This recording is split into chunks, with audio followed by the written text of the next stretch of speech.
Hello दोस्तों, स्वागत है आप सभी का हमारे चैनल दी खटोराय पर। और जैसा कि आप सभी को पता है, हमने दिशा, भूगोल, अर्थव्यवस्था एवं राजव्यवस्था वाली किताब कंप्लीट कर दी है। इसी के बाद अब दोस्तों हम पढ़ेंगे दिशा की किताब इतिहास, कला एवं संस्कृति वाली, जिसमें सबसे पहले इतिहास स्टार्ट होगा, राजस्थान का इतिहास, history of Rajasthan.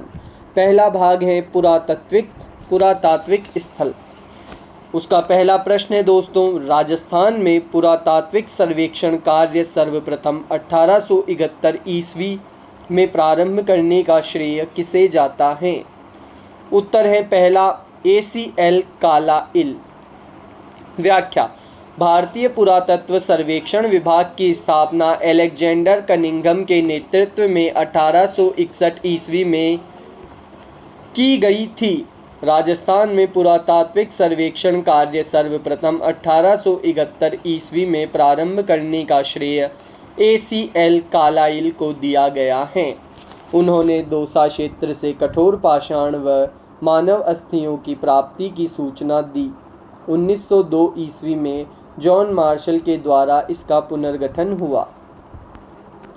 A survey work of ancient sites along the lost Saraswati river किसका कार्य था? उत्तर है दूसरा, ऑरेल स्टेन। व्याख्या: सरस्वती और दृशद्वती नदी घाटियां आर्यों की प्राचीन बस्तियों की शरण स्थली रही हैं। ऑरेल स्टेन घग्गर को वैदिक कालीन प्रसिद्ध नदी सरस्वती मानकर ही सर्वेक्षण की उत्कंठा से आए थे। वे ओल्धम के मत व कार्य की वह प्रसिद्ध नदी रेगिस्तान में खो गई थी, पर खोज करके प्रकाश डालना चाहते थे। उन्होंने अपने सर्वेक्षण कार्य को अप्रैल 1942 में दी जियोग्राफिकल जर्नल में शीर्षक भी a survey work of ancient sites along the lost Saraswati river Aurel. ऑरेल स्टेन के इन प्रयासों से घग्गर को सरस्वती का वर्तमान रूप मानने के में लोकप्रियता मिली।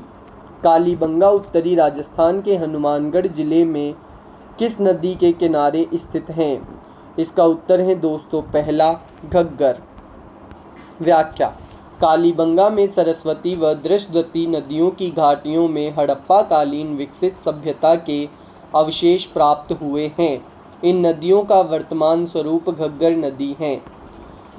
सिंधु घाटी से अलग एक हड़प्पा उत्खननकर्ताओं द्वारा निम्नलिखित में से किसका वर्णन किया गया है? उत्तर है तीसरा, कालीबंगा। राजस्थान का कौन सा सैंधव स्थल घग्गर नदी के किनारे स्थित है? उत्तर है चौथा, कालीबंगा। किसे सिंधु सरस्वती सभ्यता का एक महत्वपूर्ण केंद्र कहा जाता है? उत्तर है तीसरा, कालीबंगा। कालीबंगा का शाब्दिक अर्थ है, उत्तर है तीसरा, काली चूड़ियाँ। व्याख्या: खुदाई के दौरान मिली काली चूड़ियों के टुकड़ों के कारण कालीबंगा सभ्यता का नाम कालीबंगा रखा गया। कालीबंगा सभ्यता को सर्वप्रथम प्रकाश में लाने का श्रेय दिया जा सकता है। उत्तर है चौथा, अमलानंद घोष को। व्याख्या: कालीबंगा राजस्थान के हनुमानगढ़ जिला मुख्यालय से दक्षिण पश्चिम में स्थित हैं। कालीबंगा की खोज एक इतालवी इंडोलॉजिस्ट लुइगी पियो टेसिटोरी ने की थी। 1951-52 ईस्वी में भारतीय पुरातत्व सर्वेक्षण के तत्कालीन महानिदेशक अमलानंद घोष ने पुनः खोज की तथा इसका उत्खनन 1961 से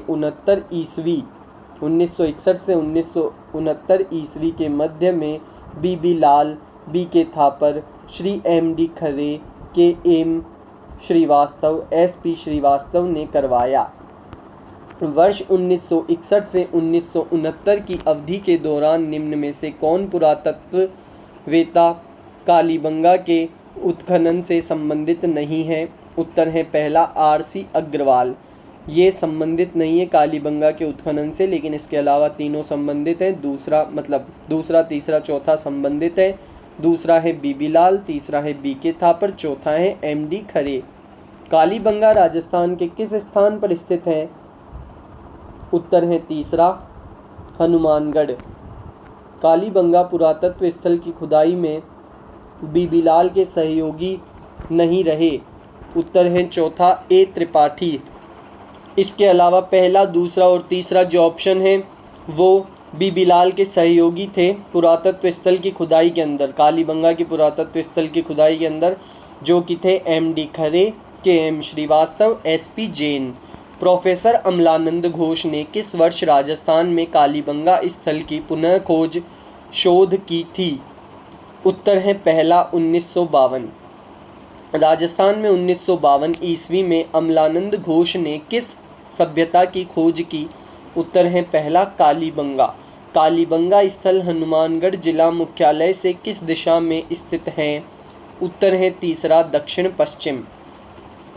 किस एक अभिकरण ने कालीबंगा के उत्खनन कार्य का उत्तरदायित्व संभाला? उत्तर है दूसरा भारतीय पुरातत्व सर्वेक्षण नई दिल्ली। कालीबंगा का उत्खनन कार्य कितने स्तरों में किया गया? उत्तर है तीसरा 5। व्याख्या: कालीबंगा सभ्यता के उत्खनन में 5 स्तर सामने आए हैं। प्रथम 2 स्तर तो हड़प्पा सभ्यता से भी प्राचीन हैं, वहीं तीसरे, चौथे व 5वें स्तर की सामग्री हड़प्पा सभ्यता की सामग्री के समान और समकालीन है। इस आधार पर कालीबंगा की सभ्यता को 2 भाग में बांटा गया है। पहला पाक हड़प्पा सभ्यता, दूसरा हड़प्पा सभ्यता। राजस्थान में सभ्यता के किस स्थल पर सबसे प्रथम बार हल से जुते हुए खेत के साक्ष्य प्राप्त हुए? उत्तर है पहला कालीबंगा। व्याख्या: कालीबंगा स्वतंत्र भारत का वह पहला पुरातात्विक स्थल है जिसका स्वतंत्रता के बाद पहली बार उत्खनन किया गया। तत्पश्चात रोपड़ का उत्खनन किया गया। पूर्व हड़प्पा कालीन स्थल कालीबंगा से एक दुर्ग, गाय के मुख वाले प्याले, तांबे के बैल, कांस्य के दर्पण, हाथी दांत का खंगा, मिट्टी के बर्तन, कांच की मणियाँ, खिलौने, सड़कें, बस्ती, गोल अंडाकार कुओं, मकानों व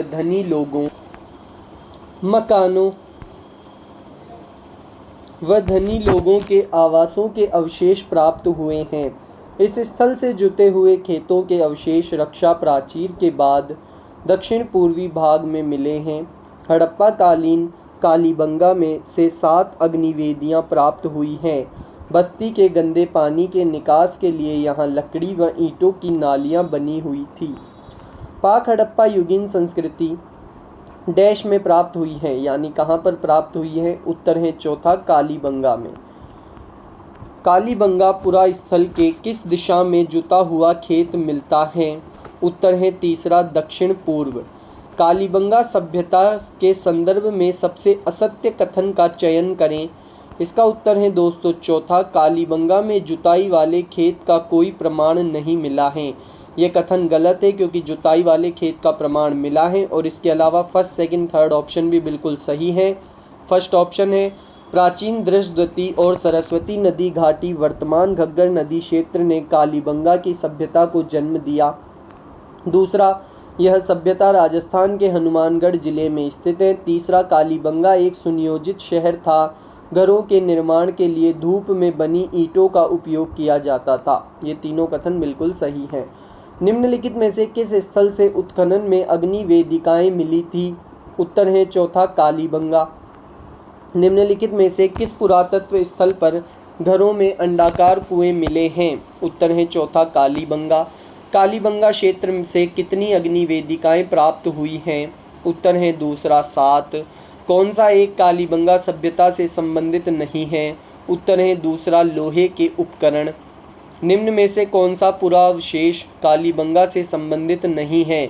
इसका उत्तर है दोस्तों दूसरा शैल चित्र। इसके अलावा तीनों संबंधित है। दुर्गीकरण, अग्निवेदी और भांड तीनों कालीबंगा में मिले हैं। निम्नलिखित में से कौन सा कथन कालीबंगा सभ्यता के विषय में सही नहीं है? उत्तर है चौथा, पाक हड़प्पा अग्निवेदियों के साक्ष्य मिले हैं। ये गलत कथन है। इसके अलावा तीनों सही है। पहला है कालीबंगा से ऊंट की हड्डियों के साक्ष्य मिले हैं। कालीबंगा से प्रथम अंकित किए गए भूकंप के साक्ष्य मिले हैं, सही बात है। कालीबंगा की खोज एक इतालवी इंडोलॉजिस्ट लुइगी पियो टेस्सिटोरी ने की थी। व्याख्या, विकसित हड़प्पा में अग्निवेदियों के साक्ष्य मिले हैं। कालीबंगा में लगभग 2600 ईस्वी पूर्व भूकंप के सबसे प्राचीनतम साक्ष्य मिले हैं। कालीबंगा में प्राप्त चबूतरे निर्मित हैं। उत्तर है दूसरा, मिट्टी की ईंटों से। व्याख्या, कालीबंगा का एक फर्श पूरे हड़प्पा काल का एकमात्र ऐसा उदाहरण है जहां अलंकृत ईंटों का प्रयोग हुआ है। मकानों की नालियां, शौचालय, भट्टियों एवं कुछ संरचनाओं में पक्की ईंटों का प्रयोग किया गया है। कमरों में ऊपर की ओर छेद किए हुए किवाड़ व मुद्रा पर व्याघ्र का अंकन एकमात्र इसी स्थल पर मिला है। दोहरी रक्षा प्राचीर के साक्ष्य राजस्थान की किस सभ्यता से प्राप्त हुए हैं? उत्तर है तीसरा, कालीबंगा सभ्यता। व्याख्या, हरियाणा में राखीगढ़ी एवं गुजरात में धोलावीरा के बाद राजस्थान में कालीबंगा देश का तीसरा सबसे बड़ा पुरातात्विक स्थल है। कालीबंगा में 2 टीले विद्यमान हैं। पश्चिम के छोटे एवं अपेक्षाकृत ऊंचे टीले को गढ़ी क्षेत्र दुर्ग कहा जाता है तथा बड़े एवं अपेक्षाकृत निचले टीले का नगर क्षेत्र, दोनों को अलग अलग सुरक्षात्मक दीवार पर कोटे से सुरक्षित किया गया था। दुर्ग क्षेत्र का ऐसा द्विभागीकरण किसी अन्य सैंधव स्थल पर नहीं मिला है। रक्षा प्राचीर के अंदर बाहर दोनों ओर से मिट्टी का लेप किया गया है। किस सभ्यता में अच्छी विकसित प्राचीर युक्त किलेबंदी के अवशेष मिले हैं? उत्तर है तीसरा, कालीबंगा। कालीबंगा से निम्न में से किस फसल के अवशेष प्राप्त हुए हैं? उत्तर है पहला, जौ।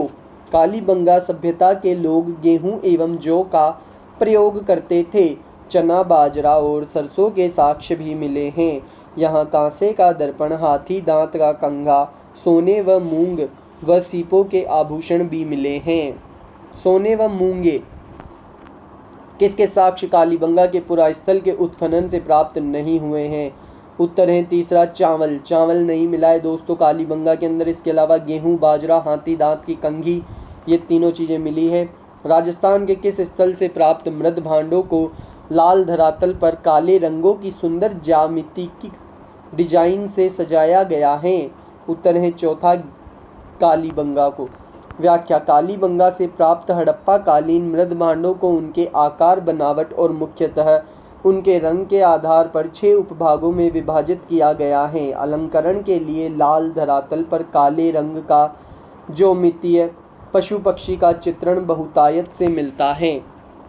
कालीबंगा से हड़प्पा पूर्व की सभ्यता से मिलते जुलते अवशेष पाकिस्तान में किस स्थान पर मिले हैं? उत्तर है तीसरा, कोट दिजी।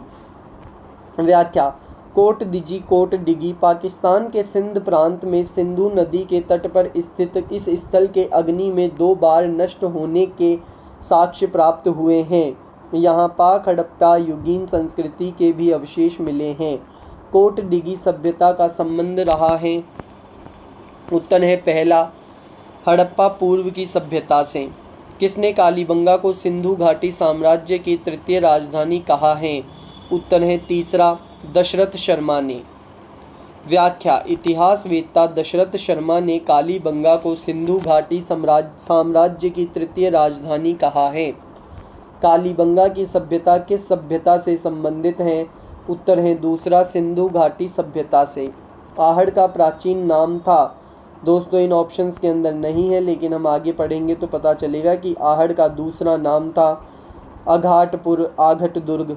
प्राचीन शिलालेखों में आहड़ का पुराना नाम ताम्रवती अंकित है। पहला ऑप्शन सही होगा दोस्तों, ताम्रवती नगरी। 10वीं व 11वीं शताब्दी में इसे अघाटपुर अथवा आघट दुर्ग भी कहा गया, तो ऐसे ये दूसरा ऑप्शन भी सही हो गया। इसे धूलकोट भी कहा जाता है। तो दोस्तों फर्स्ट, सेकंड, थर्ड ऑप्शन को आप कैसे टिक लगाओगे, इसलिए इन ऑप्शंस के अंदर स्टार मार्क कर रखा है।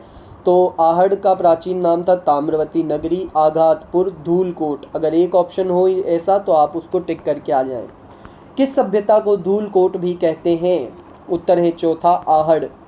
आहड़ में खुदाई के बाद एक 4000 साल पुरानी ताम्रपाषाण युगीन संस्कृति की खोज की गई थी, जिसे डैश नामक एक टीले के नीचे दबा दिया गया था। उत्तर है दूसरा, धूलकोट। आहड़ सभ्यता किस अन्य नाम से भी जानी जाती है? उत्तर है तीसरा आघाटपुर। निम्न में से किस स्थल को ताम्रवती नगरी के नाम से भी जाना जाता था? उत्तर है दूसरा आहड़। व्याख्या: आहड़ यहाँ ताम्र उपकरण, बर्तन, काले व लाल रंग के मृद भांड आदि प्राप्त हुए हैं। तांबे के उपकरणों की प्रचुरता के कारण इसे प्राचीन काल में ताम्र नगरी कहा जाता था। आहड़ के विशिष्ट आकृति के बर्तन को ब्लैक एंड रेड वेयर कहा जाता है। आहड़ के लोग अपने मृतकों को गहनों व आभूषणों के साथ दफनाते थे, जो इनकी मृत्यु के बाद भी जीवन की अवधारणा का समर्थक होने का प्रमाण है। किस सभ्यता के लोग अपने मृतकों को आभूषणों के साथ दफनाते थे? उत्तर है तीसरा आहड़।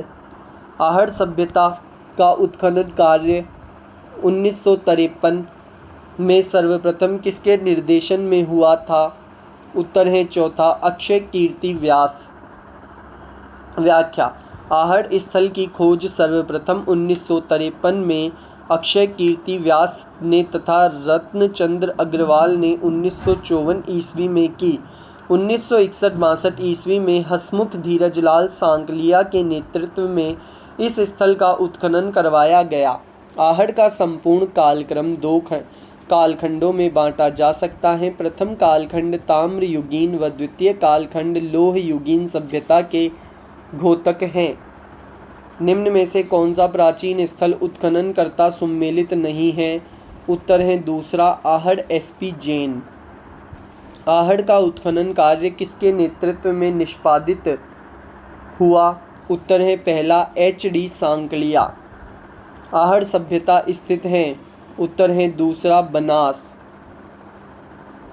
व्याख्या: उदयपुर के बनास बेसिन में आयड़ बेड़च नदी के किनारे धूलकोट के नीचे आहड़ का पुराना कस्बा दबा हुआ है, जहां से ताम्रयुगीन सभ्यता प्राप्त हुई है। इसे बनास नदी घाटी सभ्यता या बनास संस्कृति भी कहा जाता है।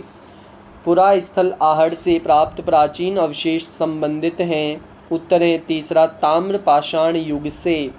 राजस्थान की कौन सी सभ्यता बनास, बेड़च, गंभीरी और कोठारी नदियों के तटों और घाटियों में फैली हुई थी? उत्तर है तीसरा आहड़। निम्नलिखित जिलों में से किस जिले से आहड़ संस्कृति के अवशेष मिले हैं? उत्तर है तीसरा उदयपुर। किस संस्कृति को बनास संस्कृति भी कहा जाता है? उत्तर है चौथा आहड़ संस्कृति को। 4000 वर्ष पुरानी सभ्यता के पुरातात्विक अवशेष उदयपुर के समीप एक गांव में पाए गए हैं। वह गांव है? उत्तर है पहला आहड़।